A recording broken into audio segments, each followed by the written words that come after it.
দেখেছ, মা বাবা সব সময় আমাকে বলে সময়ের গুরুত্ব বোঝো, আর আমি কখনো ওনাদের কথায় মন দিই না। আমারও এমন হয়ে যায় মাঝে মাঝে রবি। আমি ওনাদের কথা শুনি না, যার ফলাফলও খারাপ হয়ে যায়। তাহলে কি আমাদের উচিত ওনাদের কথা মেনে চলা?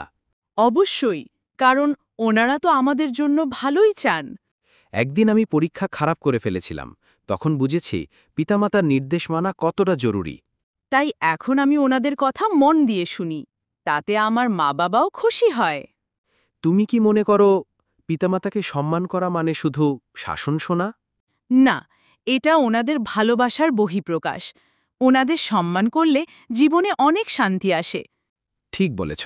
চলো, আজ থেকে আমরা ওনাদের কথা মন দিয়ে শুনব। হ্যাঁ, আমাদের বাবা মাকে সম্মান করতে হবে, কারণ ওনারা আমাদের জীবনের সবচেয়ে বড় গাইড।